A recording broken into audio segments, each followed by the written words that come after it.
Welcome to History for Snooze. Every chapter of the past holds not only battles and crowns, but also the tender hopes of the human heart. In the age of castles and cathedrals, love was both a binding duty and a fragile dream, woven into alliances, whispered in secret courtyards, and celebrated in song by wandering troubadours. Tonight, we drift into the world of medieval love and marriage. From arranged unions that sealed kingdoms, to the hidden romances that defied duty, this is a story of devotion, sacrifice, and the quiet longing that endured even in the shadow of stone walls. Here, vows were not just personal promises, but threads in the great tapestry of family, honor, and faith. So, as you listen, imagine the glow of torchlight in a great hall, the soft strum of a lute beneath the stars, and the whispered words of lovers whose voices were carried away by time. Before we begin, I invite you to subscribe to the channel. Your support keeps these gentle journeys alive. And in the comments, share where in the world you are listening from. It is a joy to know these stories travel farther than the knights and minstrels ever dreamed. Now, rest easy, and join me as we wander through the delicate heart of history, where love was not just a feeling, but a fate written in both duty and desire. The medieval period, spanning roughly from 500 to 1500 CE, witnessed profound transformations in the understanding and practice of love and marriage across European society. Far from being merely a dark age of arranged marriages and loveless unions, the medieval era gave birth to some of the most enduring concepts of romantic love that continue to influence Western culture today. This comprehensive examination traces the evolution of medieval attitudes toward love, courtship, and marriage across different social classes, geographical regions, and historical periods, revealing a complex tapestry of religious doctrine, social necessity, literary innovation, and human emotion. The story of medieval love and marriage is one of constant tension between competing forces, the spiritual and the secular, the individual and the community, passion and duty, love and law.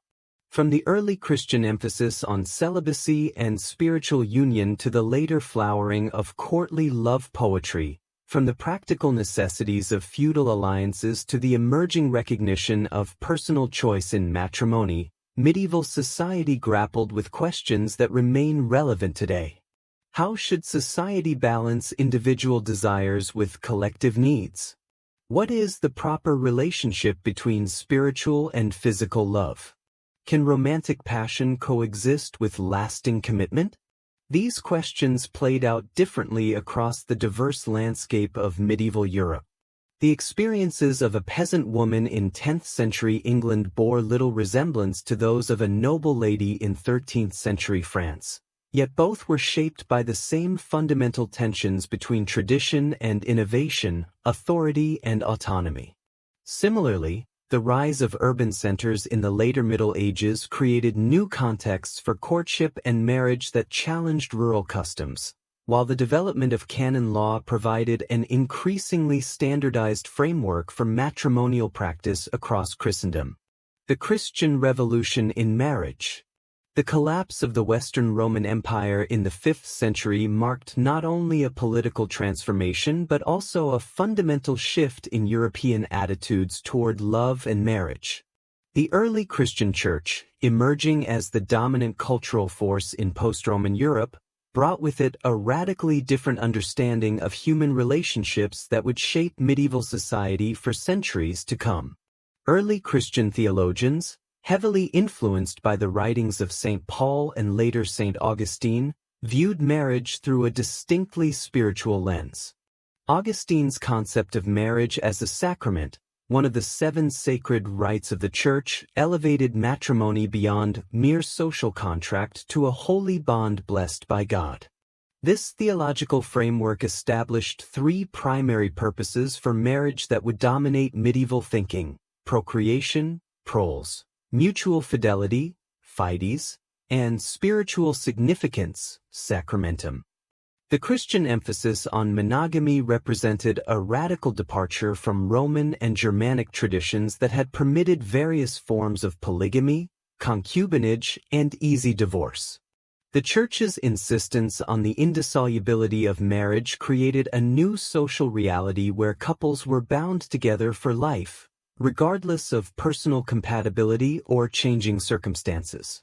This doctrine had profound implications for how medieval people approached the choice of a marriage partner, emphasizing the importance of careful consideration before entering into such a permanent union.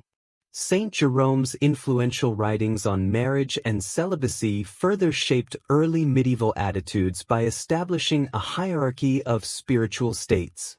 While marriage was considered good and necessary for the continuation of society, voluntary celibacy was deemed superior as it allowed for complete devotion to God.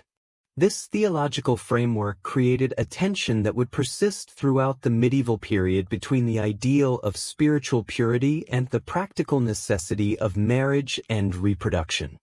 Germanic and Celtic influences. The Germanic tribes that settled throughout former Roman territories brought their own marriage customs that gradually blended with Christian doctrine to create distinctly medieval practices. Germanic law recognized marriage as both a private contract between families and a public ceremony that established social relationships and property rights. The concept of the bride price, dos, and dowry, dodalicium, became central features of medieval marriage negotiations, reflecting the economic importance of matrimonial alliances. Germanic marriage customs also emphasized the role of consent, though this consent was typically expressed by the bride's family rather than the bride herself. The ritualized giving away of the bride by her father or guardian, accompanied by the exchange of gifts and public declarations, established legal recognition of the union. These ceremonies often included symbolic elements such as the exchange of rings, the joining of hands, and the blessing of the marriage bed, practices that would be incorporated into later Christian wedding rituals. Celtic traditions, particularly in Ireland, Scotland, and Wales, contributed additional elements to the evolving medieval marriage complex. The Celtic concept of handfasting, a temporary marriage arrangement that could be dissolved after a year and a day if no children were born, offered a more flexible approach to matrimony that persisted in some regions despite church opposition. Celtic law also recognized different categories of marriage based on the relative social status and property contributions of the partners, a system that influenced the development of medieval marriage classifications. The fusion of these diverse traditions created regional variations in marriage customs across medieval Europe. In areas with strong Germanic influence, such as England and northern France, the emphasis on family consent and property exchange remained prominent. Regions with significant Celtic heritage maintained more flexible attitudes toward divorce and remarriage, often putting them at odds with strict Christian doctrine. Economic and social functions of early medieval marriage.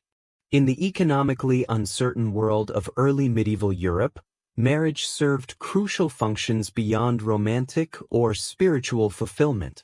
The collapse of centralized Roman administration had created a society dependent on personal relationships and local alliances for survival and prosperity. Marriage became one of the primary mechanisms through which families secured political protection, economic resources, and social status. Agricultural societies' dependence on family labor made fertility and reproduction central concerns in marriage arrangements.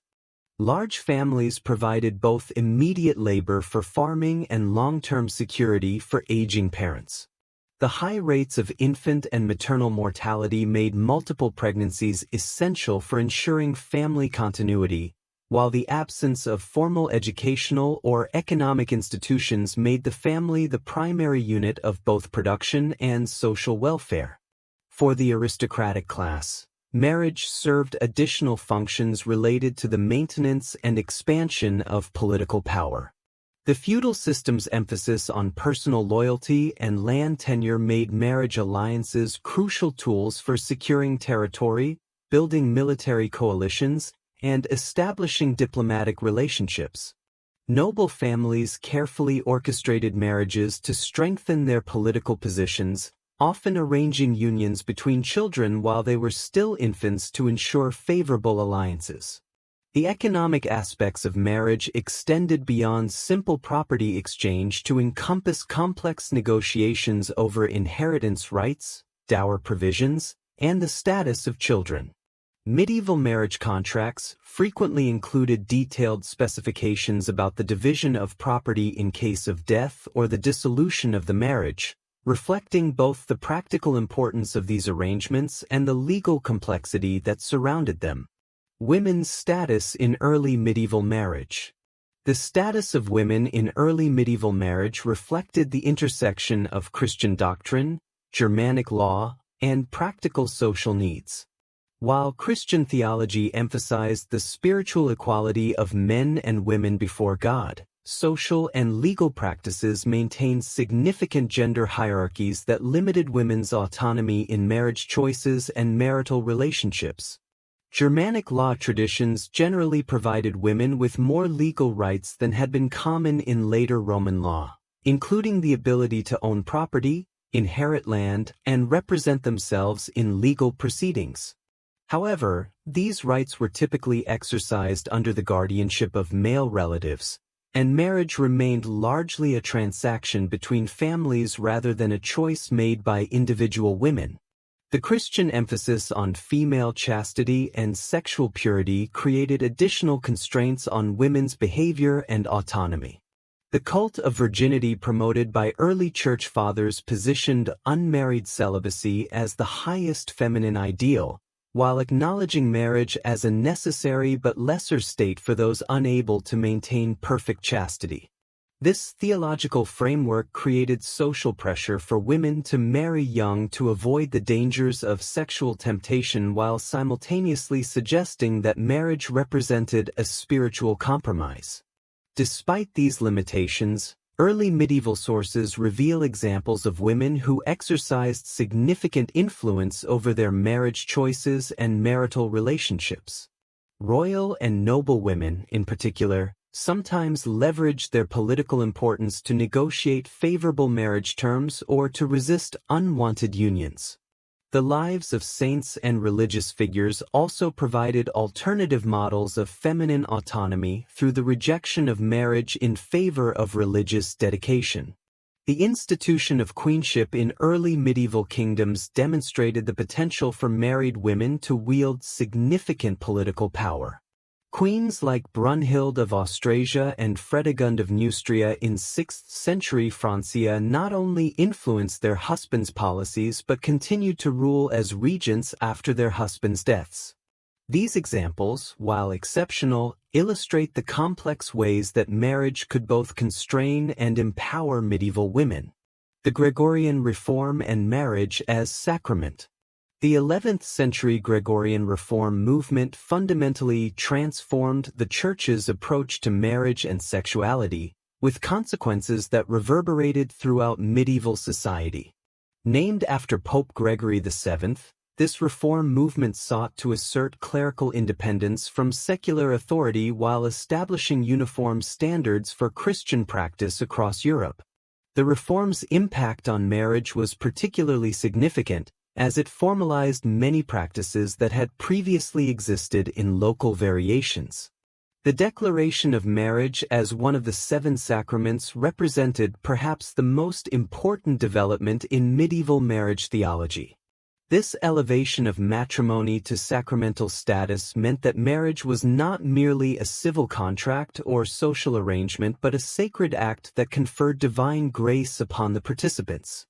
The sacramental understanding of marriage required proper religious ceremony, clerical oversight, and adherence to specific theological principles that distinguished Christian marriage from other forms of union. Central to the sacramental theology of marriage was the concept of mutual consent between the spouses.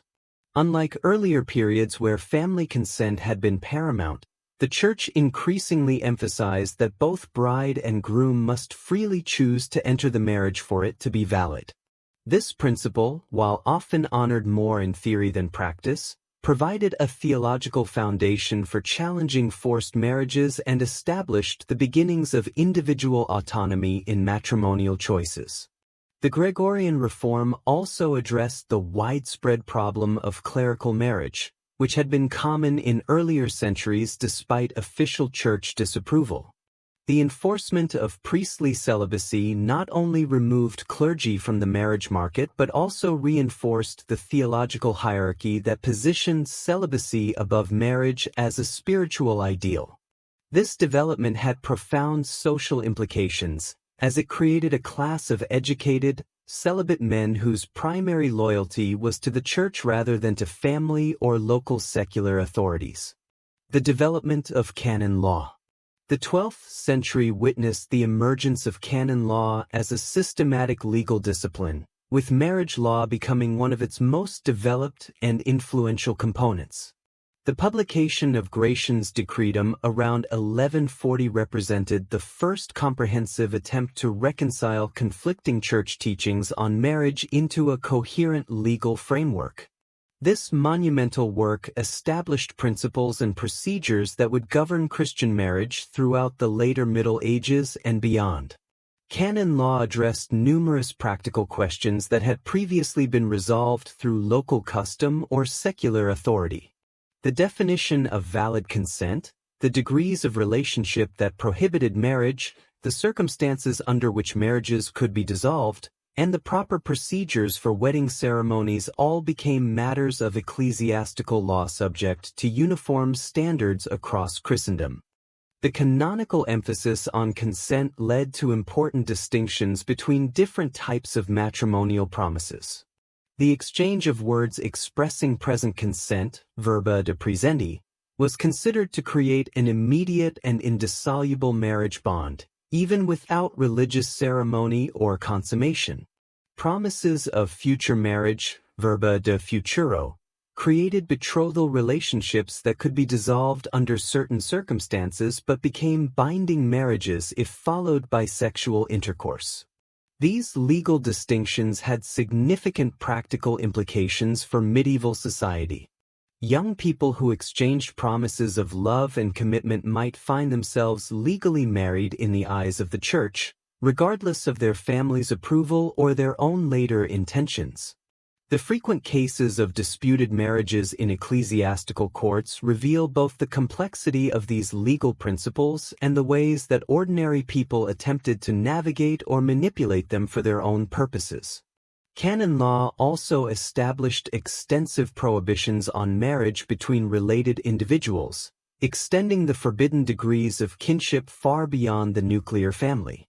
Initially prohibiting marriage between individuals related within 7 degrees of kinship, the Church later reduced this to 4 degrees at the Fourth Lateran Council in 1215. These restrictions served multiple purposes: preventing the concentration of property within extended families, ensuring genetic diversity, and maintaining the Church's authority over marriage decisions by creating numerous grounds for annulment. The rise of courtly love.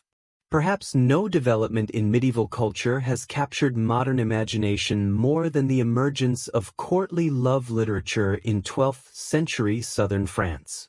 The troubadour poets of Aquitaine and Provence created a new literary tradition that celebrated passionate, often unrequited love between knights and noble ladies, establishing themes and conventions that would influence European literature and culture for centuries to come. Courtly love literature presented a vision of romantic passion that stood in stark contrast to the practical, family-centered approach to marriage that dominated medieval society. The courtly lover was typically depicted as a knight who dedicated himself completely to a noble lady, serving her with absolute devotion while maintaining perfect chastity or discretion. This idealized relationship emphasized emotional and spiritual connection over physical consummation, creating a model of romantic love that transcended the boundaries of marriage and social convention. The origins of courtly love literature remain debated among scholars, with various theories proposing influences from Arabic poetry, Christian mysticism, classical mythology, and indigenous European folk traditions. Regardless of its sources, the courtly love tradition represented a significant departure from earlier medieval literature, which had focused primarily on heroic deeds, religious themes, and moral instruction rather than romantic emotion. The poetry of troubadours like Bernard de Ventadorn and Arnaut Daniel established many of the conventions that would define courtly love: the ennobling power of love, the lover's willing submission to his beloved, the cultivation of refined manners and artistic skills to win favor, and the spiritual benefits of passionate devotion.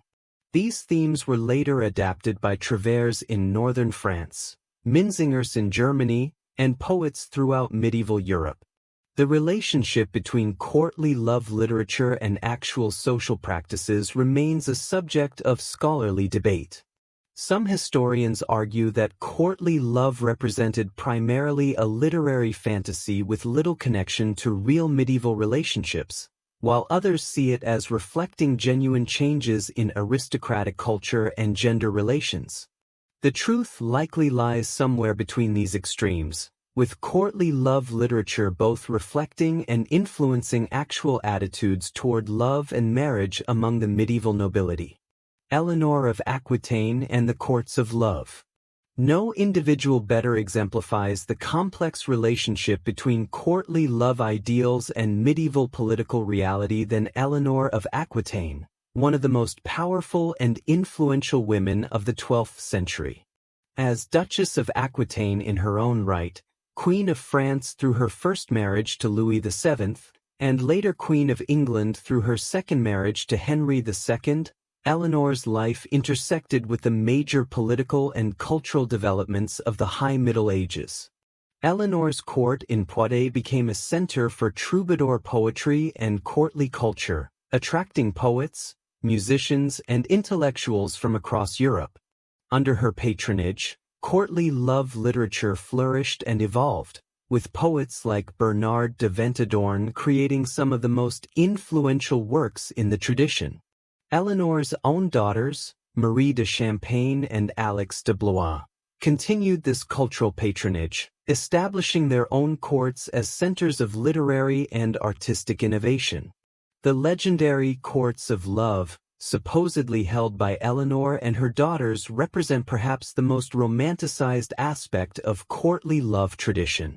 According to later medieval sources, these gatherings involved elaborate debates about the nature of love, with noble ladies serving as judges in disputes over romantic protocol and proper lover behavior. While the historical reality of these courts remains questionable, their literary representation demonstrates the cultural importance attached to discussions of love and relationships in aristocratic society. Eleanor's own marital history illustrates the complex relationship between political necessity and personal preference in medieval marriage. Her first marriage to Louis VII of France was arranged for political reasons but apparently lacked emotional compatibility, with contemporary sources suggesting that Eleanor found Louis too pious and inflexible. Their divorce, ostensibly on grounds of consanguinity but likely motivated by political and personal incompatibility, was followed quickly by Eleanor's marriage to the younger Henry Plantagenet. The marriage between Eleanor and Henry II initially appeared more successful, producing 8 children and uniting vast territories under Plantagenet rule. However, their relationship deteriorated over time, with Eleanor supporting their son's rebellion against Henry's authority. Her eventual imprisonment by Henry demonstrates the ultimate subordination of even the most powerful medieval women to male authority, despite their theoretical elevation in courtly love literature. Marriage among the nobility. The aristocratic marriage practices of the High Middle Ages reflected the increasing sophistication of feudal society and the growing importance of territorial consolidation. Noble families approached marriage as a crucial tool for political advancement, economic expansion, and dynastic continuity, often planning unions decades in advance and treating them as matters of state rather than personal preference. The complexity of noble marriage negotiations increased significantly during this period, as families sought to balance multiple considerations: territorial gains, military alliances, papal approval, existing feudal obligations, and potential inheritance disputes.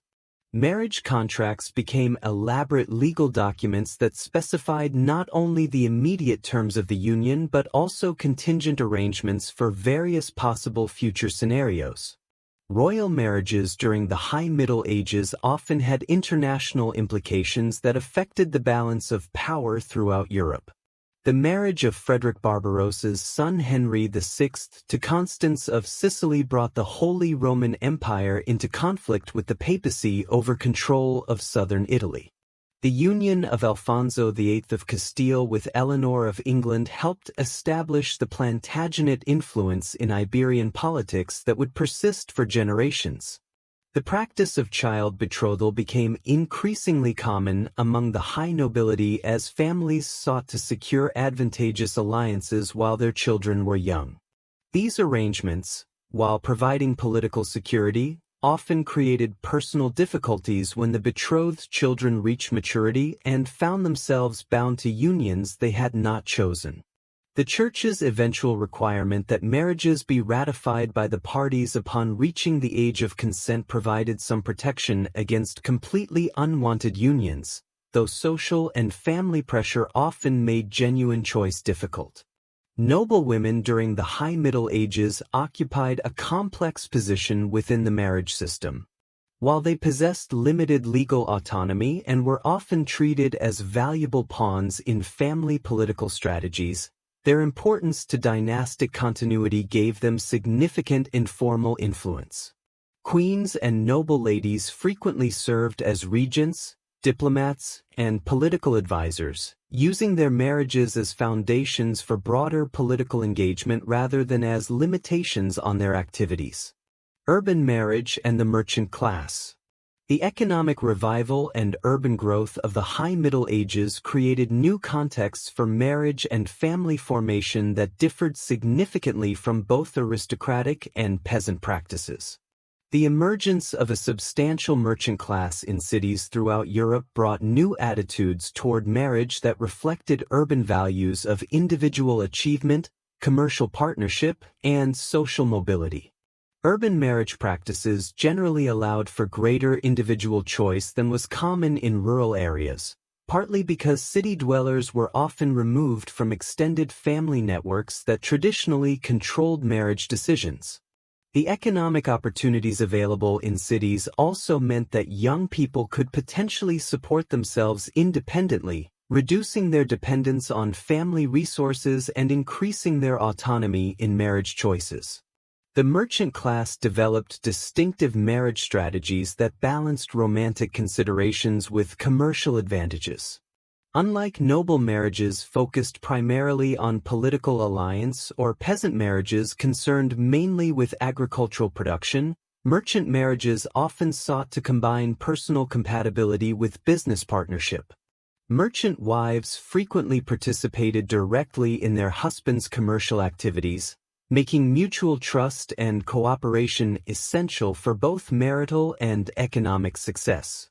Urban marriage contracts reflected these commercial values, often including detailed provisions for the management of business assets, the division of profits and losses, and the continuation of commercial activities in case of death or divorce. The growth of written records in urban areas provides historians with unprecedented insight into the practical details of medieval marriage negotiations and the concerns that motivated ordinary people in their matrimonial choices. The urban environment also facilitated new forms of courtship and romantic expression that were less constrained by family supervision than rural practices. City squares, markets, churches, and festivals provided opportunities for young people to meet and interact relatively freely, leading to relationships based more on personal attraction and compatibility than on family arrangement. The literature of courtly love. The 12th century marked a revolutionary transformation in European literature with the emergence of romance as a dominant literary genre. Unlike earlier medieval literature that focused primarily on religious themes, heroic epics, and moral instruction, Romance literature placed love and relationships at the center of narrative attention. This shift reflected and reinforced changing attitudes toward romantic emotion, individual desire, and the relationship between love and marriage in medieval society. The Matter of Britain, centered around Arthurian legends, became perhaps the most influential expression of courtly romance ideals. Works like Chrétien de Troyes, Lancelot, or The Knight of the Cart, and Perceval, The Story of the Grail, established narrative patterns and thematic concerns that would dominate European literature for centuries. These romances presented love as a transformative force capable of inspiring heroic deeds, moral improvement, and spiritual enlightenment, while also exploring the tensions between passionate desire and social obligation. Geoffrey of Monmouth's History of the Kings of Britain provided the foundational narrative framework for Arthurian romance, but it was the later elaborations by French, English, and German authors that developed the sophisticated treatment of love relationships that defines courtly romance.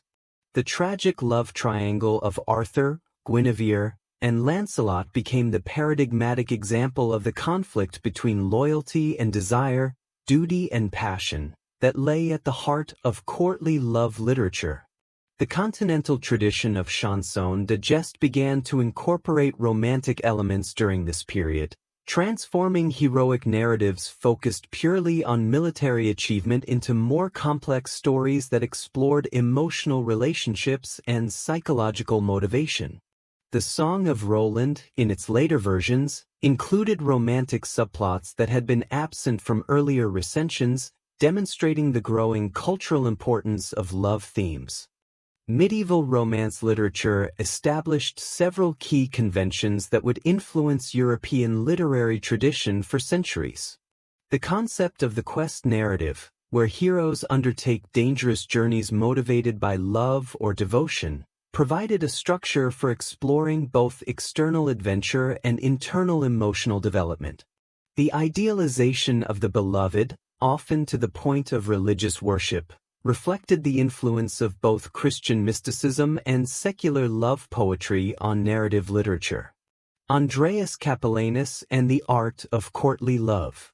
Perhaps no single work had greater influence on medieval understanding of courtly love than Andreas Capellanus's De Amore, The Art of Courtly Love, written around 1184 to 1186 at the court of Marie de Champagne. This treatise, modeled on Ovid's Ars Amatoria, attempted to systematize the principles and practices of courtly love into a comprehensive guide for aristocratic behavior. Andreas Capellanus defined love as a certain inborn suffering derived from the sight of an excessive meditation upon the beauty of the opposite sex, which causes each one to wish above all things the embraces of the other and by common desire to carry out all of love's precepts. This definition emphasized both the involuntary nature of love and its potential for causing both pleasure and pain, themes that would become central to courtly love tradition. The treatise established a complex social hierarchy of love relationships, arguing that true love could only exist between members of the nobility and that different rules applied to relationships between individuals of different social ranks. This aristocratic bias reflected the courtly origins of the love tradition while also serving to distinguish refined courtly love from the supposedly cruder emotions of common people. De Amore included extensive dialogues that purported to demonstrate proper courtship behavior between men and women of various social classes. These conversations, while highly stylized and artificial, provide insight into medieval attitudes toward gender roles, sexual morality, and the relationship between love and marriage. The work's emphasis on elaborate verbal courtship, delayed gratification, and emotional refinement established protocols that influenced actual aristocratic behavior as well as literary representation. The treatise's famous Rules of Love codified many principles that had been implicit in earlier courtly love poetry. Love and marriage were incompatible, love must be freely given and could not be compelled, lovers must be constantly jealous and suspicious, and true love was ennobling and morally improving. These rules, while often contradictory and impractical, provided a framework for understanding courtly love as a distinct cultural phenomenon with its own internal logic and moral system. The third book of D'Amore, often called The Rejection of Love, appeared to contradict the first two books by condemning romantic love as spiritually dangerous and morally corrupting. This apparent inconsistency has led to scholarly debate about Andreas's true intentions, with some interpreting the work as satirical and others seeing it as reflecting genuine ambivalence about the value of romantic passion. Chivalric culture and gender relations. The development of chivalric ideology during the High Middle Ages profoundly influenced medieval concepts of masculinity, femininity, and appropriate relationships between men and women. Chivalry represented an attempt to reconcile the martial culture of the aristocratic warrior class with Christian moral teachings and courtly refinement, creating a complex code of behavior that emphasized both military prowess and social grace. The chivalric ideal of service to ladies became one of the most distinctive features of medieval aristocratic culture, distinguishing medieval knighthood from earlier warrior traditions. This service was understood as morally improving for the knight, who gained virtue through his devotion to feminine virtue and beauty. The lady's role was largely passive but symbolically crucial, as she represented the refined values that justified and ennobled the knight's actions. Chivalric literature emphasized the transformative power of love in male development, suggesting that devotion to a worthy lady could inspire a knight to achieve heroic deeds and moral perfection that would otherwise be impossible.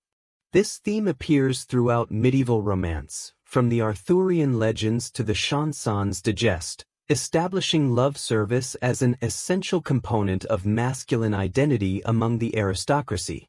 The actual impact of chivalric ideals on medieval gender relations remains a subject of scholarly debate. Some historians argue that chivalry represented a genuine improvement in women's status by encouraging male respect and protection, while others contend that it reinforced women's subordination by idealizing passive femininity and emphasizing women's need for male protection. The truth likely varied considerably based on specific social contexts and individual relationships. The tournament culture that flourished during the High Middle Ages provided a practical arena for the expression of chivalric values and courtly love ideals. Knights competed not only for prizes and glory but also for the favor of noble ladies who served as judges and spectators. The practice of wearing a lady's token or dedicating one's performance to a particular woman created public displays of romantic devotion that reinforced courtly love conventions. The development of heraldry during this period also reflected the importance of love service in aristocratic culture. Knights often incorporated symbols associated with their beloved ladies into their coats of arms, creating permanent visual representations of their romantic devotions. These heraldic displays served both as personal statements and as public declarations of alliance and affection that had political as well as romantic significance. The cult of the Virgin Mary. The 12th and 13th centuries witnessed an extraordinary flowering of Marian devotion that profoundly influenced medieval attitudes toward femininity, love, and spiritual relationships. The Virgin Mary's elevation to unprecedented prominence in Christian theology and popular piety provided a model of idealized womanhood that both complemented and competed with secular courtly love traditions. Marriage and romance in literature. The relationship between love and marriage remained one of the most complex and contested themes in medieval literature, reflecting broader social tensions between individual desire and institutional obligation. Romance literature generally portrayed marriage and passionate love as incompatible or even contradictory, while simultaneously acknowledging the social necessity and moral value of matrimonial bonds. The Arthurian tradition exemplified this tension through its central tragic triangle of Arthur, Guinevere, and Lancelot. Arthur and Guinevere's marriage, while politically necessary and socially proper, lacked the passionate intensity that characterized Guinevere's relationship with Lancelot. This adulterous love, while morally problematic, was presented as more authentic and emotionally fulfilling than the legal marriage bond. Medieval authors developed various narrative strategies for addressing the apparent incompatibility between romantic love and marriage. Some romances featured lovers who eventually married after overcoming various obstacles, though the narratives typically ended with the wedding ceremony rather than exploring the married relationship. Others portrayed tragic lovers who were prevented from marrying by social constraints, death, or existing obligations. The concept of marriage of true minds began to appear in some later medieval literature, suggesting the possibility of marriages based on mutual affection and spiritual compatibility rather than purely social or economic considerations. These narratives, while still exceptional, indicated evolving attitudes toward the potential for combining romantic love with matrimonial commitment. Religious influences also shaped literary treatments of marriage and romance, with some works explicitly advocating for spiritual love that transcended physical relationships while others struggled to reconcile Christian teachings about marriage with secular romantic ideals. The recurring theme of conversion or spiritual transformation through love reflected attempts to harmonize these potentially conflicting value systems. The systematization of marriage law. The transformation of Christian marriage doctrine from scattered theological opinions into a comprehensive legal system represents one of the most significant intellectual achievements of the High Middle Ages. This systematization process began in earnest during the 11th century Gregorian Reform movement and reached its mature form with the canonical collections of the 12th and 13th centuries, particularly Gratian's Decretum and the subsequent papal decretals that formed the basis of medieval church law. Gratian's Decretum, completed around 1140, represented the first successful attempt to reconcile the numerous contradictions and inconsistencies that had accumulated in Christian marriage teaching over the preceding centuries. Drawing on scripture, patristic writings, conciliar decisions, and papal letters, Gratian constructed a coherent theoretical framework that addressed fundamental questions about the nature, validity, and dissolution of marriage bonds. The Decretum established several key principles that would govern Christian marriage law throughout the medieval period and beyond. The requirement of mutual consent between the spouses, while building on earlier theological foundations, was given unprecedented clarity and legal precision. The distinction between betrothal and marriage, the conditions necessary for valid consent, and the circumstances that could invalidate matrimonial bonds were all carefully defined and illustrated with practical examples. Subsequent papal decretals, particularly those collected in the Liber Extra promulgated by Pope Gregory IX in 1234, further refined and expanded the canonical treatment of marriage. These legal texts addressed hundreds of specific cases and questions that had arisen in ecclesiastical courts throughout Europe, creating an increasingly sophisticated jurisprudence that could handle the complex realities of medieval matrimonial practice. The development of marriage law also reflected broader changes in medieval legal culture, including the revival of Roman law studies, the growth of university education, and the increasing professionalization of legal practice. Canon lawyers trained in the new legal methods brought unprecedented analytical rigor to marriage questions, creating technical vocabularies and procedural frameworks that transformed matrimonial disputes from matters of local custom into questions of universal legal principle. This systematization had profound practical implications for medieval society. The establishment of uniform legal standards across Christendom meant that a marriage contracted in England was theoretically subject to the same legal principles as one contracted in Italy or Germany. This universality facilitated trade, diplomacy, and population mobility while also creating new opportunities for legal manipulation and forum shopping by parties seeking favorable judgments. Consent and the individual in marriage. Perhaps no aspect of medieval marriage law had more far-reaching social implications than the Church's increasing emphasis on individual consent as the essential element in matrimonial bonds. This doctrine, while rooted in earlier theological traditions, achieved unprecedented prominence and practical significance during the High Middle Ages, fundamentally challenging traditional patterns of family authority and social control over marriage choices. The canonical principle that mutual consent alone was sufficient to create a valid marriage represented a radical departure from earlier Germanic and Roman traditions that had required family approval, public ceremony, or consummation for legal recognition. According to church doctrine, two individuals who freely exchanged promises of marriage in the present tense, verba de presenti, were immediately and indissolubly married, regardless of their family's wishes, their social status, or any subsequent ceremonies. This legal principle created numerous practical difficulties and social tensions. Young people who exchanged romantic promises might find themselves legally married without intending to create such bonds, while families lost traditional control over their children's matrimonial choices.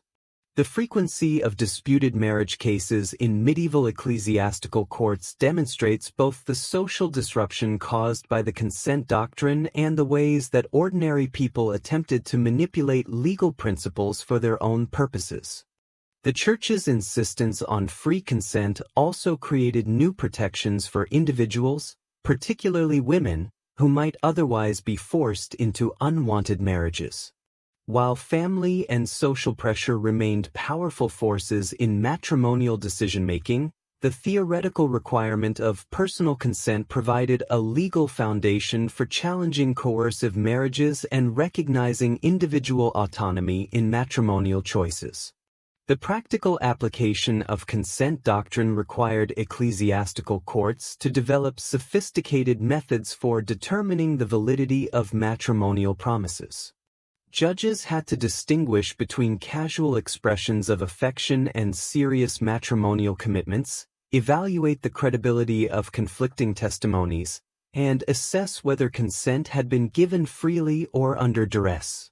These judicial processes created extensive legal records that provide historians with unprecedented insight into medieval attitudes toward love, marriage, and personal relationships. The emphasis on consent also influenced the development of medieval political theory and concepts of legitimate authority. The principle that marriages required free agreement between the parties paralleled emerging ideas about the contractual nature of political relationships and the limits of coercive power. These connections between matrimonial and political consent would become increasingly important in later medieval and early modern political thought. Impediments to marriage. Medieval canon law developed an elaborate system of impediments that could prevent or invalidate marriages, creating a complex legal framework that reflected theological principles, social concerns, and practical considerations. These impediments, systematically organized by canonical scholars, provided the Church with considerable authority over matrimonial decisions while also serving various social and political functions. Consanguinity, or blood relationship, constituted one of the most important categories of matrimonial impediments. The Church prohibited marriages between individuals related within specific degrees of kinship, initially extending to the 7th degree but later reduced to the 4th degree at the Fourth Lateran Council in 1215.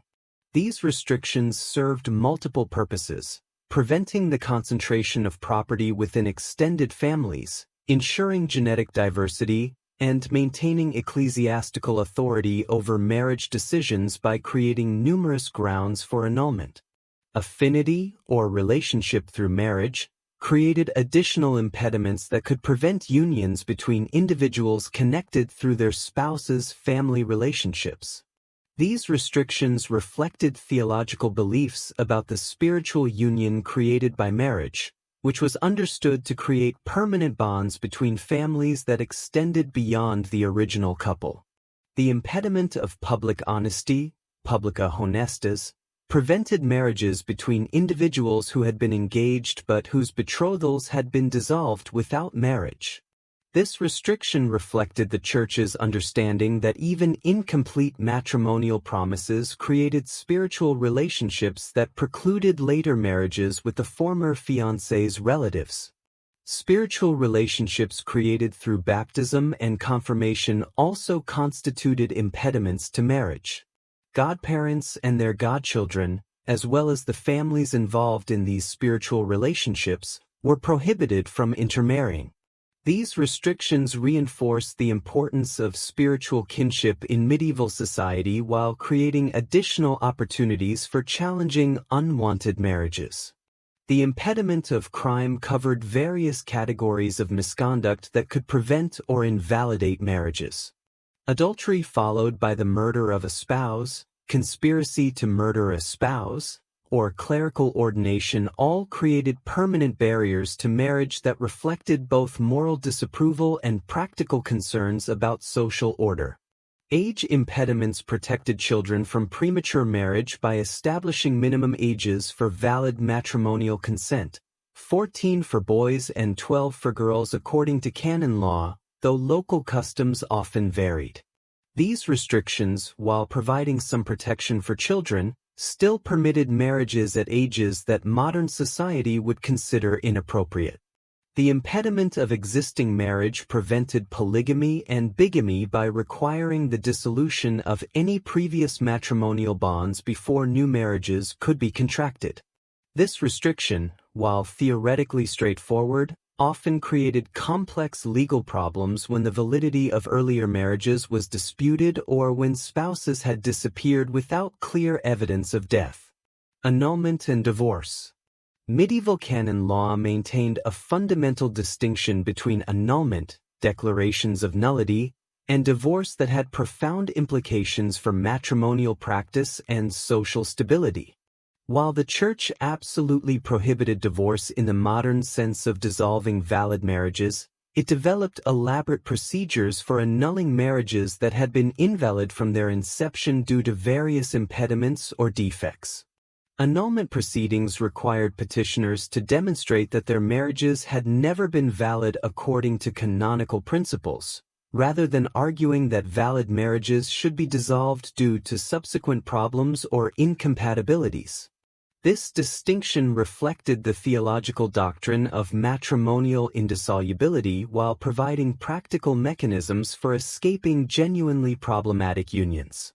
The grounds for annulment included all the various impediments to marriage: consanguinity, affinity, existing marriages, lack of consent, age restrictions, clerical ordination, and various forms of misconduct.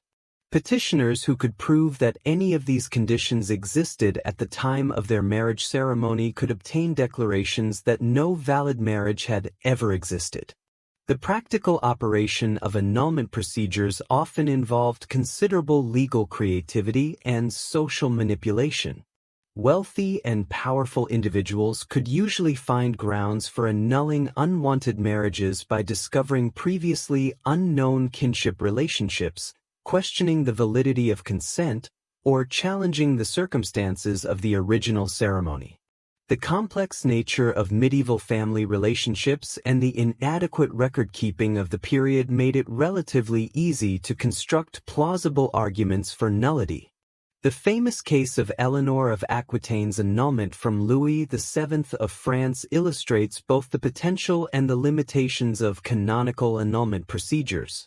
Eleanor and her advisors argued that the marriage was invalid due to consanguinity, claiming that the couple were related within the prohibited degrees of kinship. While this argument was accepted by the ecclesiastical court, contemporary observers understood that the real reasons for the annulment were political and personal incompatibility rather than genuine canonical impediments. The availability of annulment created significant gender disparities in matrimonial options. Men, particularly those with political power or economic resources, found it relatively easy to obtain annulments when they desired new marriages for political or dynastic reasons. Women, lacking independent legal standing and economic resources, faced much greater difficulties in obtaining annulments even when they had legitimate canonical grounds. Separation from bed and board, separatio a mensa et thura, provided an alternative to annulment for couples who could not live together but lacked grounds for declaring their marriages invalid. This procedure allowed spouses to live apart and manage their property separately while maintaining their matrimonial status and the associated legal and social obligations. The Fourth Lateran Council and Marriage Reform.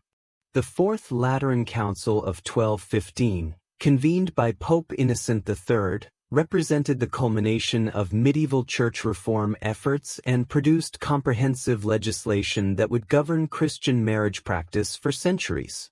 The Council's matrimonial canons addressed many of the practical problems that had emerged from the earlier development of marriage law while establishing new procedures and requirements that strengthened ecclesiastical control over matrimonial practice. Canon 50 of the Council established the requirement of public bans for all marriages, mandating that matrimonial intentions be announced in parish churches on 3 successive Sundays or feast days before the wedding ceremony. This requirement was designed to prevent clandestine marriages and ensure that any impediments to the proposed union would be discovered before the ceremony took place. The ban's system represented a significant compromise between the Church's theoretical emphasis on individual consent and the practical needs of families and communities to maintain control over matrimonial decisions. While individuals could still contract valid marriages through private consent, the ban's requirement made it much more difficult to circumvent family wishes or ignore canonical impediments. The Council also reduced the prohibited degrees of consanguinity from 7 to 4, acknowledging that the earlier restrictions had been impractical and frequently ignored. This change reflected both pastoral considerations about the difficulty of determining distant kinship relationships and political pressures from secular authorities who found the extensive prohibitions disruptive to their diplomatic and dynastic planning. Canon 51 addressed the problem of clandestine marriages by requiring that all marriages be celebrated publicly in the presence of a priest and witnesses.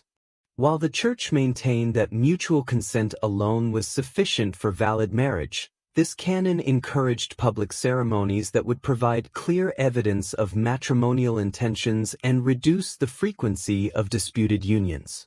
The Council's legislation also addressed various abuses in matrimonial practice, including the problem of marriage by proxy, the use of false documents to obtain annulments, and the exploitation of legal procedures by wealthy individuals seeking to escape unwanted unions. These reforms reflected the Church's growing sophistication in legal matters and its increased determination to maintain effective control over matrimonial practice. The enforcement of Lateran legislation required significant changes in parish practice and clerical education throughout Europe. Local priests had to be trained in the new procedures while ecclesiastical courts developed standardized methods for implementing the Council's requirements. This process of implementation took several decades and varied considerably across different regions and dioceses. Ecclesiastical courts and marriage disputes. The development of specialized ecclesiastical courts for handling marriage disputes represents one of the most important institutional innovations of medieval church administration. These courts, operating at various levels from local archdeaconries to papal tribunals, created systematic procedures for resolving matrimonial conflicts while establishing the Church's practical authority over marriage law throughout Christian Europe. Local ecclesiastical courts, typically presided over by archdeacons or their officials, handled the majority of routine marriage cases, including disputes over the validity of matrimonial promises, conflicts over dower rights, and allegations of adultery or desertion. These courts operated according to canonical procedures that emphasized written evidence, witness testimony, and legal expertise rather than the trial by ordeal or combat that characterized many secular judicial processes. The records of ecclesiastical courts provide historians with unprecedented insight into medieval marriage practices and popular attitudes toward love and relationships. Cases involving disputed marriages reveal the complex ways that ordinary people understood and manipulated legal principles, while the testimony preserved in court records offers glimpses of actual courtship practices, family negotiations, and marital relationships that are rarely visible in other medieval sources. Appeal procedures allowed unsatisfied parties to seek review of local court decisions at higher levels of ecclesiastical jurisdiction, ultimately reaching papal tribunals for the most complex or politically significant cases. This appellate system helped ensure relatively uniform application of canonical principles while also providing opportunities for wealthy and influential individuals to seek favorable judgments through superior legal representation. The professional development of canon law created a class of specialized legal experts who understood the complex technicalities of matrimonial jurisprudence and could provide sophisticated legal services to clients involved in marriage disputes. These canonists, often trained at university law schools, brought unprecedented analytical rigor to matrimonial cases while also creating opportunities for legal manipulation by those who could afford their services. Ecclesiastical courts also handled cases involving clerical celibacy, prosecuting priests who had contracted marriages or maintained concubines in violation of their ordination vows. These cases reflected the Church's ongoing efforts to enforce clerical discipline while also revealing the practical difficulties of maintaining celibacy requirements in a society where marriage was considered normal and desirable for most men. The jurisdiction of ecclesiastical courts over marriage matters sometimes created conflicts with secular authorities, particularly in cases involving property rights, inheritance disputes, or criminal charges arising from matrimonial conflicts. These jurisdictional disputes reflected broader tensions between church and state authority while also demonstrating the practical importance of matrimonial law in medieval society. Royal and noble marriages, politics and power. Royal and aristocratic marriages during the medieval period represented the apex of matrimonial politics, where personal relationships carried implications for international diplomacy, territorial control, and dynastic survival. These unions were rarely matters of individual choice but rather complex negotiations between families, kingdoms, and empires that required careful consideration of multiple political, economic, and strategic factors. The marriage of Henry II of England to Eleanor of Aquitaine in 1152 exemplifies the transformative potential of noble matrimonial alliances. This union not only brought the vast Aquitanian territories under Plantagenet control but also created a cultural synthesis between Anglo-Norman and Southern French traditions that influenced European courtly culture for generations. Eleanor's previous marriage to Louis VII of France and its annulment demonstrated how matrimonial politics could reshape the balance of power between kingdoms. Royal marriage negotiations often began years or even decades before the actual ceremonies, with diplomatic correspondence, treaty negotiations, and dynastic planning preceding the eventual unions.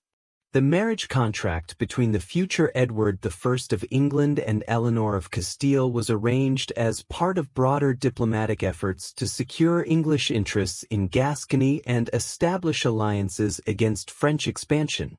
Such negotiations required sophisticated understanding of inheritance law, feudal obligations, and international politics. The ceremony and celebration of royal marriages served important political functions beyond the creation of matrimonial bonds.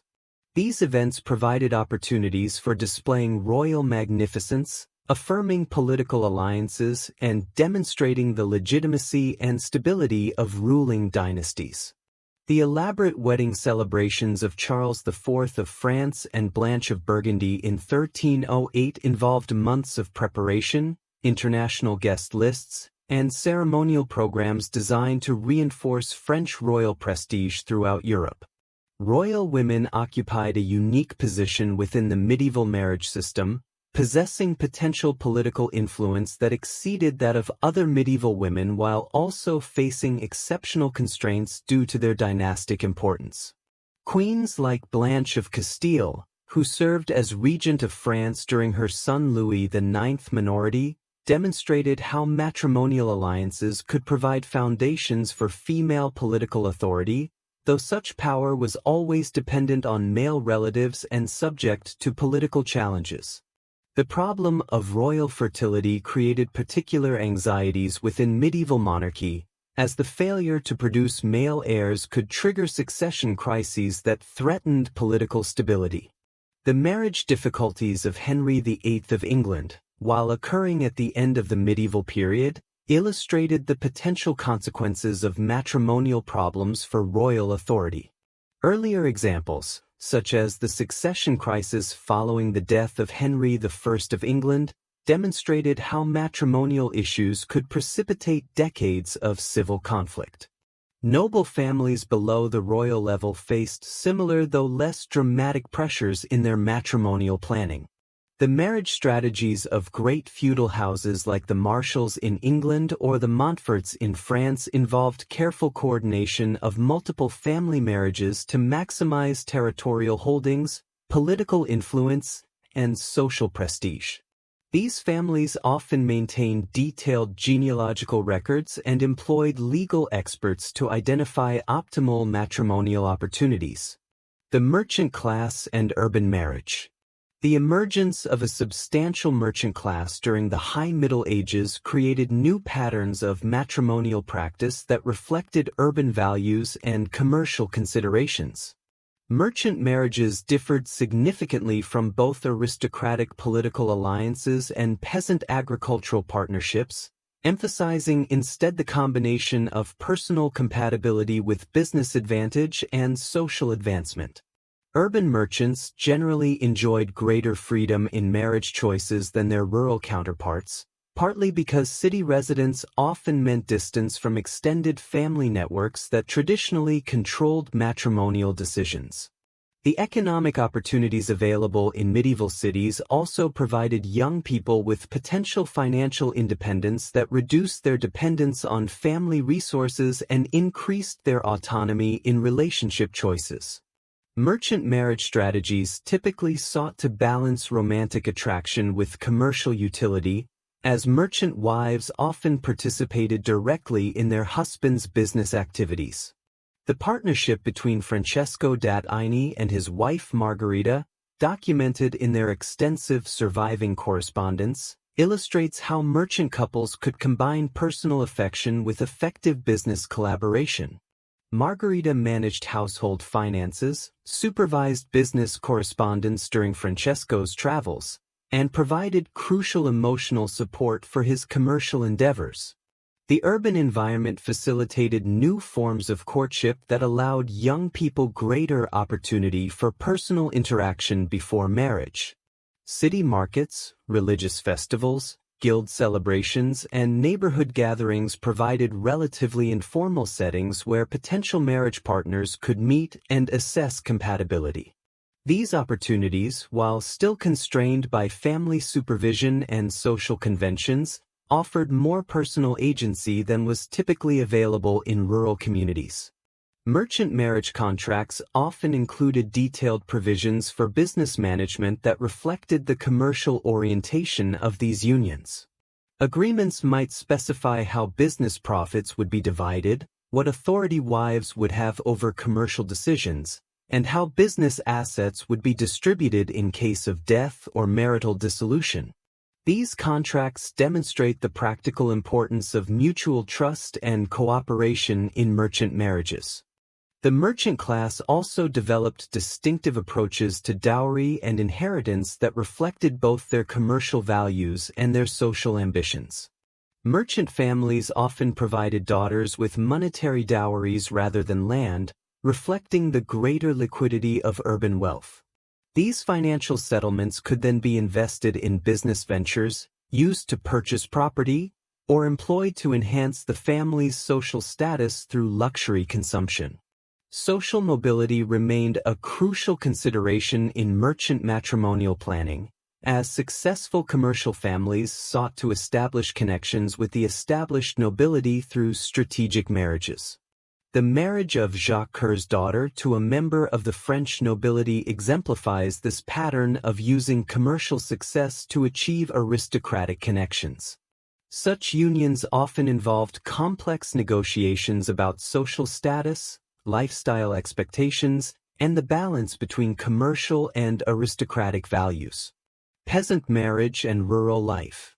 Peasant marriages, while often overlooked in medieval historical sources that focused on elite society, constituted the matrimonial experience of the vast majority of medieval Europeans. These unions reflected the practical necessities of agricultural life, the constraints of seigneurial authority, and the customs of rural communities that often differed significantly from both canonical law and aristocratic practice. The economic foundation of peasant marriage lay in the creation of viable agricultural households capable of supporting families while meeting feudal obligations to lords and tithes to the church. Peasant marriage partners were typically chosen from within the local community, with considerations of land holdings, work skills, family reputation, and personal compatibility all playing important roles in matrimonial decisions. Peasant courtship practices varied considerably across different regions and periods but generally emphasized practical considerations alongside personal attraction. Young people might meet at seasonal festivals, church services, market days, or during cooperative agricultural work like harvesting. These interactions, while supervised by family and community members, allowed for the development of personal relationships that could influence marriage choices. The age at marriage for peasants was generally higher than for the nobility, reflecting the need for young people to accumulate sufficient resources to establish independent households. Peasant women often married in their early 20s, while men might delay marriage until their mid-20s or later. This pattern, known as the European marriage pattern, was distinctive among world societies and had important implications for population growth and family structure. Seigneurial control over peasant marriages varied considerably depending on local customs and the specific terms of feudal tenure. Some lords claimed the right to approve or prohibit marriages among their serfs, while others simply collected fines or fees when marriages occurred. The payment of merchet, a fine paid when peasant women married, was a common form of seigneurial control that generated revenue while asserting lordly authority over peasant family formation. Peasant marriage ceremonies were typically simple affairs that might or might not include formal religious blessing, depending on local customs and the availability of clerical services. The essential elements were often the exchange of promises before witnesses, the blessing of family and community members, and the establishment of a common household. These ceremonies emphasized community recognition and practical arrangements rather than elaborate ritual or legal formality. The economic partnership between peasant spouses was crucial for survival in the harsh conditions of medieval agricultural life. Husband and wife typically had complementary but distinct roles. Men usually handled field work, animal husbandry, and interactions with lords and markets, while women managed household production, childcare, and often participated in agricultural work during peak seasons. This division of labor required mutual dependence and cooperation that strengthened marital bonds through practical necessity. Women's agency and resistance. Despite the patriarchal structure of medieval society and the legal constraints that limited women's autonomy, medieval women found various ways to exercise agency in their matrimonial choices and marital relationships. The surviving historical evidence, while often filtered through male perspectives, reveals numerous examples of women who challenged conventional expectations, negotiated favorable arrangements, or resisted unwanted unions. The consent doctrine in canon law, despite its limitations in practice, provided an important theoretical foundation for women's matrimonial agency. Women could theoretically refuse marriages by claiming lack of consent, seek annulments on various canonical grounds, or even initiate their own marriages through mutual consent with chosen partners. While family and social pressures often limited these options, some women successfully used canonical principles to assert control over their matrimonial destinies. Marjorie Kemp's autobiography provides a remarkable account of one woman's struggle to balance spiritual calling with marital obligations. Her negotiations with her husband John over sexual relations within marriage, her temporary separation to pursue religious pilgrimage, and her eventual arrangement for a chaste marriage illustrate the complex ways that medieval women could navigate between competing demands and expectations. Women in religious life represented an alternative to marriage that could provide education, intellectual stimulation, and administrative authority unavailable in secular society. The choice of conventual life, while often influenced by family decisions and economic considerations, could also represent genuine personal preference for spiritual dedication over matrimonial bonds. Abbesses like Hildegard of Bingen wielded considerable political and intellectual influence that would have been impossible for married women. Urban women, particularly those from merchant families, often enjoyed greater practical autonomy than their rural counterparts. City life provided opportunities for economic activity, social interaction, and cultural participation that could enhance women's position within marriage negotiations. Some urban women operated independent businesses, managed family enterprises during their husbands' absences, or accumulated sufficient resources to influence their own matrimonial arrangements. Widowhood offered many medieval women their greatest opportunity for personal autonomy, as widows often inherited control over family property and businesses. Wealthy widows like Alice de Brienne in England or Christine de Pizan in France used their economic independence to resist pressure for remarriage, pursue intellectual interests, and exercise considerable social influence. The experience of widowhood often revealed women's capabilities and ambitions that had been constrained during marriage. Cases of marital resistance documented in ecclesiastical court records reveal various strategies women employed to escape unwanted marriages or abusive relationships.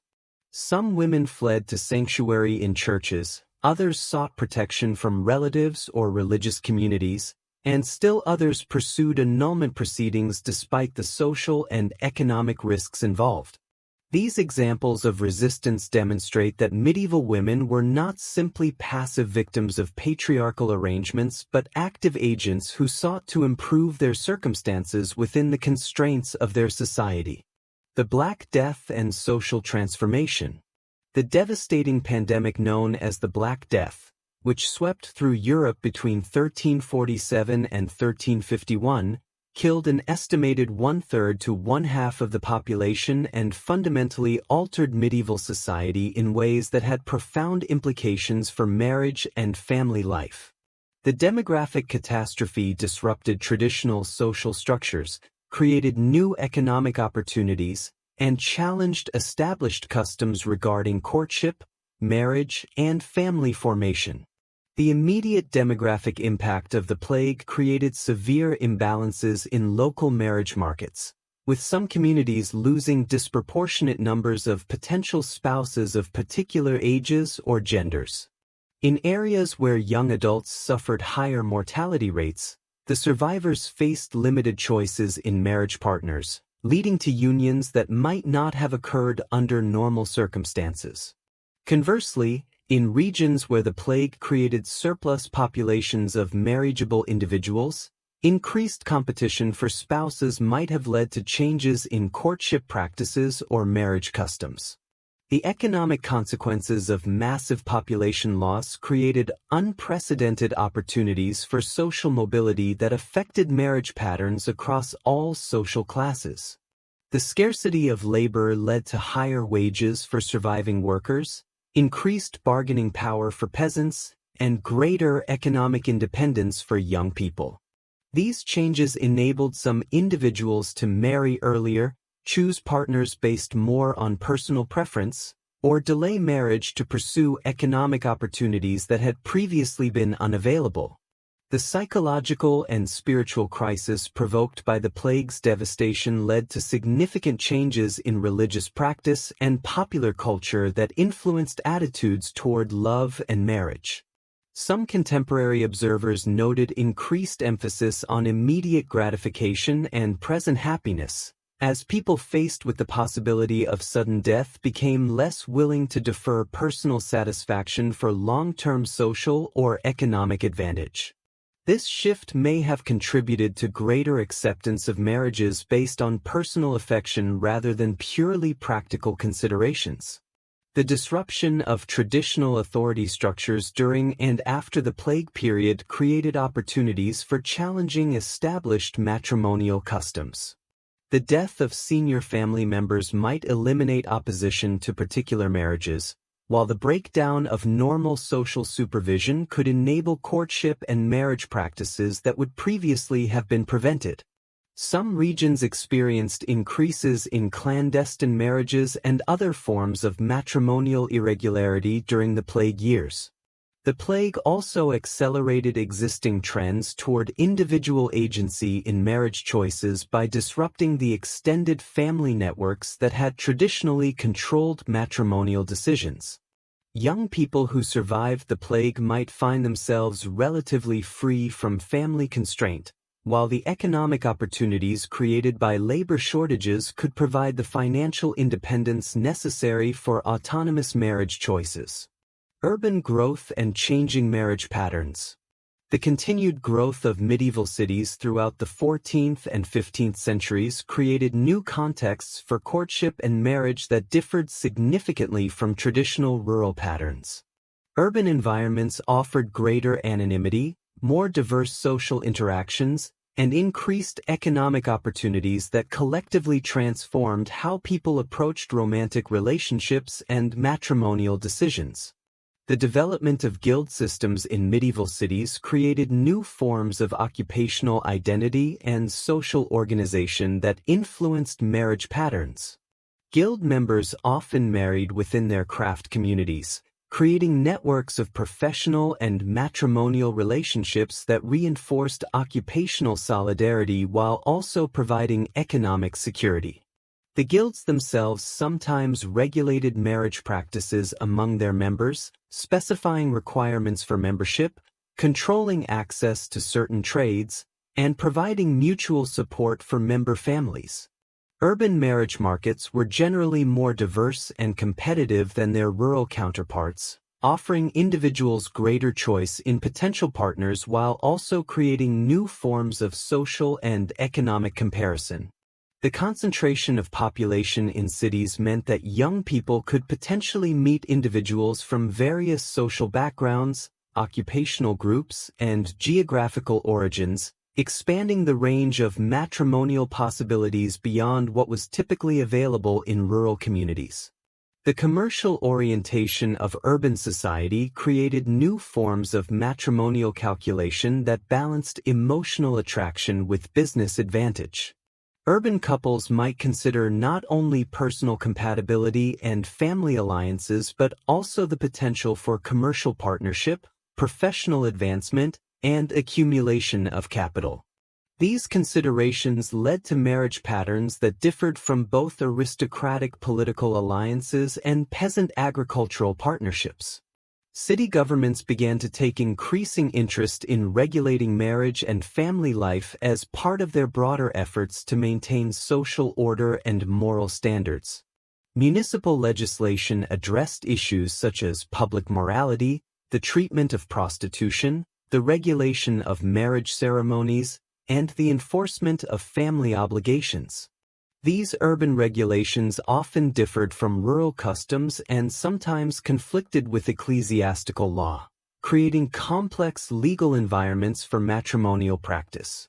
The cultural sophistication of urban environments also influenced courtship practices and romantic expression. Cities provided venues for musical performances, theatrical entertainments, literary discussions, and artistic activities that enriched the cultural context for romantic relationships. Urban couples had access to forms of entertainment and social interaction that were unavailable in rural areas, potentially creating more elaborate and refined courtship practices. The Great Schism and Religious Authority. The Western Schism, 1378 to 1417. During which competing papal claimants divided the loyalty of Christendom, created significant uncertainty about religious authority that affected the administration of marriage law and the enforcement of matrimonial discipline. The existence of rival papal courts, competing legal systems, and conflicting jurisdictional claims complicated the resolution of marriage disputes while creating opportunities for legal manipulation by parties seeking favorable judgments. Different regions of Europe recognized different papal claimants during the schism, leading to situations where marriages valid under one legal system might not be recognized under another. This jurisdictional confusion was particularly problematic for international marriages, diplomatic unions, and commercial relationships that crossed political boundaries aligned with different papal obediences. The conciliar movement, which sought to resolve the schism through church councils rather than papal authority, raised fundamental questions about the source and nature of ecclesiastical authority that had implications for marriage law and practice. The Council of Constance, 1414 to 1418, and other conciliar assemblies addressed matrimonial issues while also debating broader questions about the relationship between individual conscience and institutional authority that would influence later developments in Christian marriage doctrine. The period of schism and conciliar experimentation encouraged greater diversity in local religious practices and reduced the uniformity of matrimonial discipline that had characterized the High Middle Ages. Local bishops and ecclesiastical courts sometimes adopted different interpretations of marriage law, leading to regional variations in matrimonial practice that persisted even after the restoration of papal unity. The eventual resolution of the schism through the election of Martin V in 1417 led to renewed efforts to standardize matrimonial law and restore ecclesiastical authority over marriage questions. However, the legacy of the schism period continued to influence attitudes toward religious authority and individual autonomy in ways that would contribute to later challenges to traditional marriage doctrine. Humanism and changing ideals. The intellectual movement known as humanism, which emerged in 14th century Italy and gradually spread throughout Europe, brought new perspectives on human nature, individual dignity, and personal relationships that influenced attitudes toward love and marriage. Humanist scholars' emphasis on classical learning, literary sophistication, and individual achievement created cultural contexts that valued personal compatibility and intellectual partnership in ways that differed from earlier medieval traditions. Italian humanists like Leon Battista Alberti wrote extensively about family life and marriage, advocating for partnerships based on mutual respect, shared interests, and emotional compatibility rather than purely economic or political considerations. Alberti's treatises on household management presented marriage as a collaborative enterprise requiring both partners to contribute their skills and talents to family welfare and social advancement. The humanist emphasis on education and intellectual development had particular implications for attitudes toward women's roles in marriage and family life. While most humanists maintain traditional beliefs about gender hierarchies, some argued that women's education could enhance their contributions to family life and their compatibility as marriage partners. This position led to increased emphasis on female literacy and cultural accomplishment among the urban elite. The revival of classical literature introduced new models of romantic love and marital relationship drawn from ancient sources. Humanist scholars translated and commented on classical authors like Ovid, whose treatments of love had influenced medieval courtly literature but were now read in new contexts that emphasized individual psychology and emotional authenticity rather than courtly convention. Humanist marriage practices among the intellectual elite began to reflect these changing ideals, with greater emphasis on personal choice, intellectual compatibility, and companionate partnership. The marriage of the humanist scholars Cassandra Fedele and Gian Mario Mapelli in Venice exemplifies this trend toward marriages that combined personal affection with shared intellectual interests and professional collaboration. The artistic patronage associated with humanist culture also influenced visual representations of love and marriage. Renaissance artists began to create more naturalistic and psychologically complex portrayals of couples, families, and romantic relationships that reflected humanist interests in individual personality and emotional authenticity. Economic changes and marriage strategies. The economic transformations of the late medieval period, including the development of banking, international trade, and manufacturing, created new forms of wealth and social mobility that affected marriage patterns across all social levels.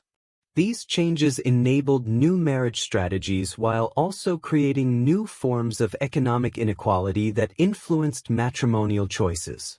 The rise of banking families like the Medici in Florence demonstrated how commercial success could be leveraged into political power and social advancement through strategic marriages. The Medici marriage alliances with established nobility throughout Europe illustrate the ways that new forms of wealth could challenge traditional social hierarchies while also reinforcing them through matrimonial integration. International trade networks created opportunities for marriages that crossed traditional geographical and cultural boundaries. Merchant families involved in long-distance commerce often arranged marriages that facilitated business relationships while also exposing both partners to diverse cultural influences. These cosmopolitan marriages sometimes challenged local customs and created new forms of cultural synthesis. The development of more sophisticated financial instruments enabled new forms of matrimonial planning and property management. Marriage contracts became increasingly complex documents that might include provisions for international currency exchange, commercial partnerships, insurance arrangements, and investment strategies that reflected the growing sophistication of late medieval economic life. Economic specialization in manufacturing and craft production created new occupational identities that influenced marriage patterns. Skilled artisans, professional merchants, and technical specialists often sought marriage partners who could contribute complementary skills or provide access to related economic opportunities. These marriages based on professional compatibility represented a departure from earlier patterns based primarily on geographical proximity or family alliance. The increasing commercialization of agriculture in some regions of Europe also affected rural marriage patterns, as peasant families began to consider market opportunities and commercial potential in their matrimonial planning.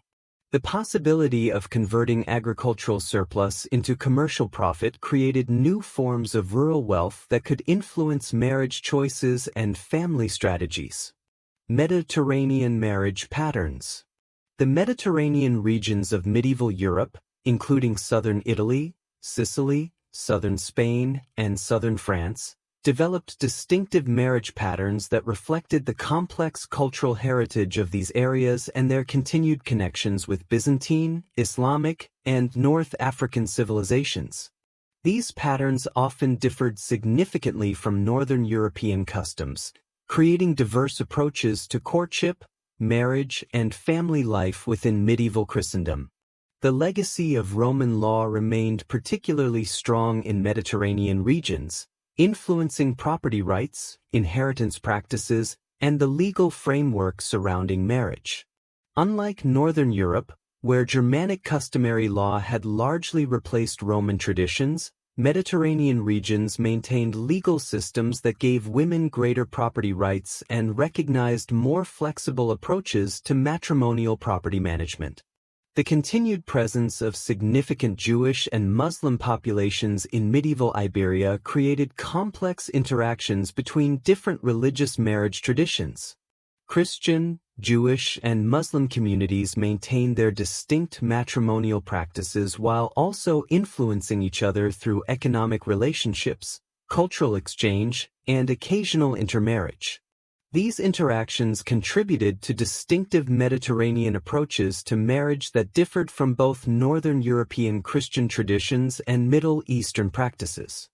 Byzantine influence in southern Italy and Sicily introduced Eastern Christian marriage customs that differed in significant ways from Latin Catholic traditions.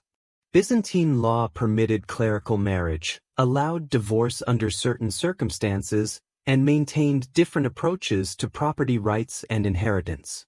These differences created ongoing tensions with papal authority while also providing alternative models for matrimonial practice. Mediterranean urban centers like Venice, Genoa, and Barcelona developed sophisticated commercial cultures that influenced marriage patterns through their emphasis on international trade, cosmopolitan social interaction, and flexible business partnerships. Merchant families in these cities often arranged marriages that facilitated commercial relationships while also creating cultural exchanges that enriched local matrimonial traditions. The climate and agricultural patterns of Mediterranean regions also influenced marriage timing and family structure. The ability to produce agricultural surpluses and engage in specialized production like winemaking, olive cultivation, and textile manufacturing created different economic rhythms that affected the timing of marriages, the organization of family labor, and the strategies for accumulating matrimonial resources. Northern European traditions. The marriage patterns that developed in Northern European regions including England, Northern France, the Low Countries, Germany, and Scandinavia reflected the predominant influence of Germanic customary law, the particular characteristics of Northern European agriculture, and the distinctive political structures that emerged in these areas during the medieval period. The persistence of tribal and clan structures in Northern Europe contributed to marriage patterns that emphasized extended family relationships, genealogical identity, and collective responsibility for matrimonial arrangements. These traditions created strong family involvement in marriage choices while also providing extensive kinship networks that could offer support and protection for married couples. The harsh climate and challenging agricultural conditions of Northern Europe influenced marriage timing and family structure in ways that differed from Mediterranean patterns. The need for intensive labor during short growing seasons, the importance of livestock management, and the requirements for substantial food storage created economic rhythms that affected when young people could afford to marry and establish independent households. Germanic legal traditions recognized distinctive forms of marriage arrangements including Morgengabe, mourning gifts, bride price payments, and specific inheritance rights that differed from both Roman law and canonical requirements. These customs persisted throughout the medieval period despite church efforts to standardize matrimonial practices, creating regional variations in marriage law and ceremony. The development of feudalism in Northern Europe created distinctive relationships between marriage patterns and political organization. The need to maintain military service, manage agricultural estates, and participate in feudal hierarchies influenced marriage strategies among all social classes, from peasants who needed to balance agricultural labor with feudal obligations to nobility who used marriage alliances to strengthen their political positions. Scandinavian marriage traditions maintained particular distinctiveness due to their geographical isolation and the persistence of pre-Christian customs well into the medieval period. The Scandinavian concept of more egalitarian gender relationships, the acceptance of concubinage alongside formal marriage, and the flexibility of divorce arrangements created marriage patterns that often conflicted with strict canonical requirements. The development of feudalism in Northern Europe created distinctive relationships between marriage patterns and political organization. The need to maintain military service, manage agricultural estates, and participate in feudal hierarchies influenced marriage strategies among all social classes, from peasants who needed to balance agricultural labor with feudal obligations to nobility who used marriage alliances to strengthen their political positions. Scandinavian marriage traditions maintained particular distinctiveness due to their geographical isolation and the persistence of pre-Christian customs well into the medieval period. The Scandinavian concept of more egalitarian gender relationships, the acceptance of concubinage alongside formal marriage, and the flexibility of divorce arrangements created marriage patterns that often conflicted with strict canonical requirements. Eastern European developments. The marriage patterns that emerged in medieval Eastern Europe reflected the complex interaction between Slavic customary traditions, Byzantine Christian influence, and the distinctive political and economic conditions that characterized this region throughout the medieval period. These patterns often differed significantly from both Western European and Mediterranean traditions, creating distinctive approaches to love, marriage, and family life. The conversion of various Slavic peoples to Christianity occurred gradually throughout the medieval period, creating situations where traditional marriage customs coexisted with Christian requirements in complex ways.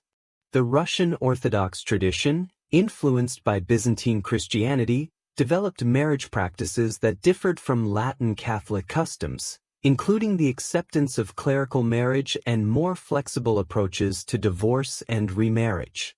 The tribal organization that characterized much of medieval Eastern Europe created marriage patterns that emphasized clan relationships, collective decision-making, and extended family structures. These traditions influenced individual marriage choices while also creating distinctive approaches to property management, inheritance, and family organization that persisted throughout the medieval period. The Mongol invasions and subsequent domination of much of Eastern Europe during the 13th and 14th centuries created additional complexity in marriage patterns through the introduction of steppe nomadic traditions, the disruption of existing social structures, and the creation of new forms of political organization that affected matrimonial practices. The gradual expansion of Hungarian and Polish kingdoms into Eastern European territories created encounters between different cultural traditions that influenced marriage patterns through cultural synthesis, intermarriage between different ethnic groups, and the adaptation of existing customs to new political and social conditions.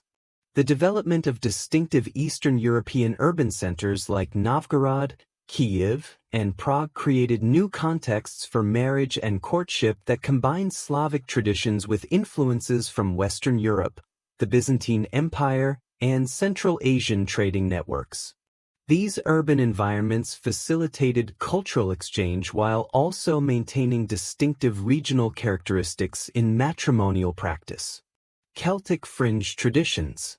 The Celtic regions of medieval Europe, including Ireland, Scotland, Wales, Cornwall, and Brittany, maintained distinctive marriage traditions throughout the medieval period that reflected the persistence of pre-Christian customs, the particular characteristics of Celtic social organization, and the complex relationship between Celtic and Anglo-Norman political authorities. Celtic marriage law recognized multiple forms of matrimonial arrangement, including temporary marriages, marriages of different status levels based on the relative contributions of the partners, and flexible arrangements for divorce and property division. These traditions often conflicted with canonical requirements for permanent, monogamous unions, creating ongoing tensions between Celtic customs and Christian doctrine.